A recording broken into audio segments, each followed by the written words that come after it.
See, that coming in is all garbage.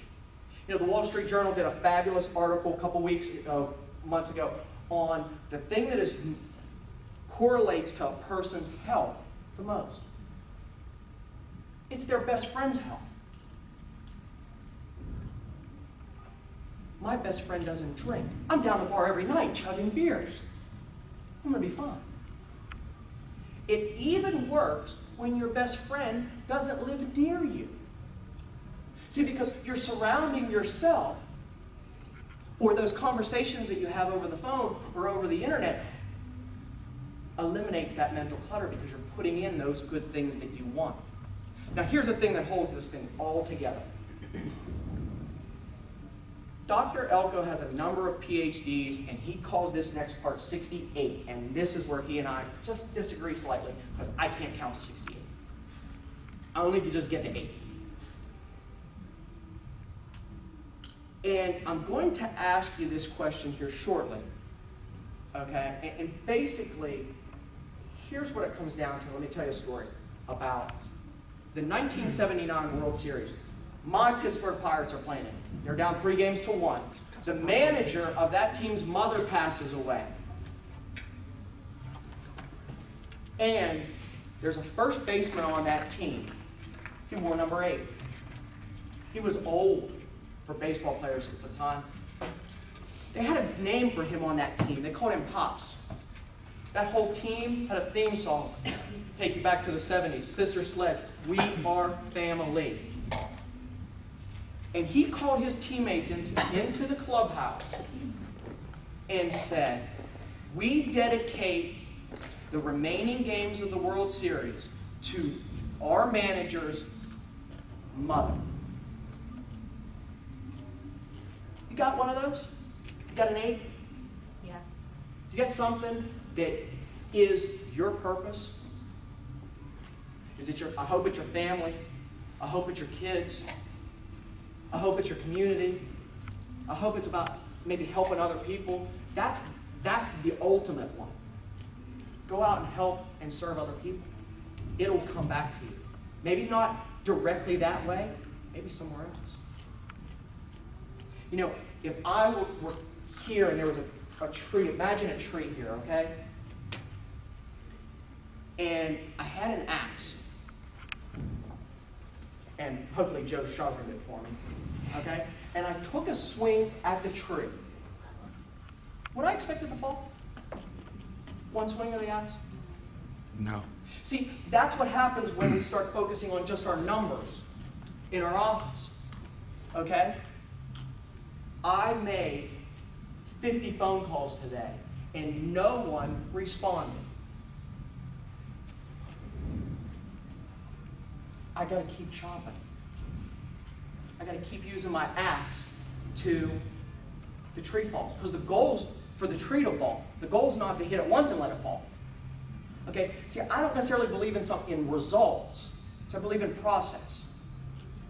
If you stick to your process, which is keep hacking away, it doesn't matter how many times you hit the tree.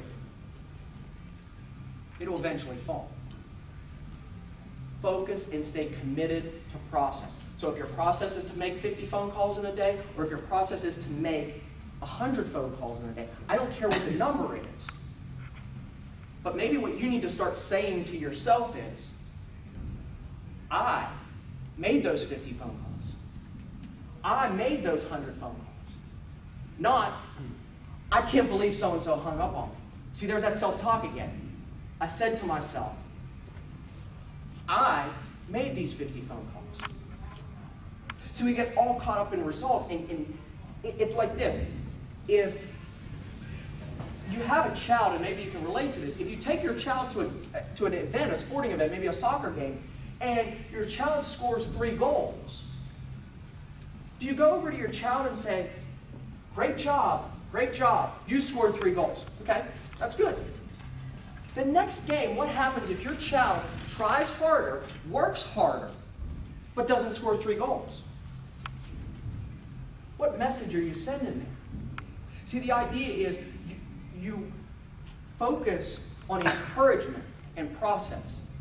not praise. The praise will come. If you stay committed to your process, the results will come. We're going to back this whole thing up, okay? Go back over those points. I'd love to talk to you more in depth on this, but Joseph told me I have 30 minutes and I got to keep it that way. Hopefully, you came in here today, okay, and either you listened to something that I said, you heard, and maybe eventually you'll listen. Or maybe eventually you'll hear. See, when a lot of people come through these events, okay, they try and pick the speaker apart. What angle is he coming at? Okay? Maybe what you should do is just come in and say, if I can pull one thing out of here today. See, this is how I go into church every week. I could go and pick the priest's sermon apart, or I can go in there and say, I'm here to learn one thing today. So our time is our wealth, not our money. We're going to eliminate mental clutter. We're going to intend things. We're going to find a 68 that makes us tick, that makes us come alive. I bet you guys can guess what mine is. And lastly, we're going to focus on process, and the rest will take care of itself. I thank you very much for your time. I hope you pull something out of this today. Okay? I would love to talk with you in detail in this.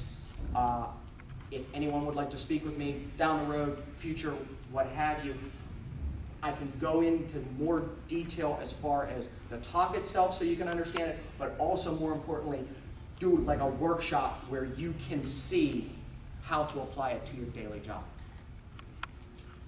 Okay? I also have copies of my good friend Kevin Elko's book here with me, if anyone interested in that. And it will kind of keep you on this whole page. I'd like to thank you for your time, and I hope there was something today that you can pull joy out of here.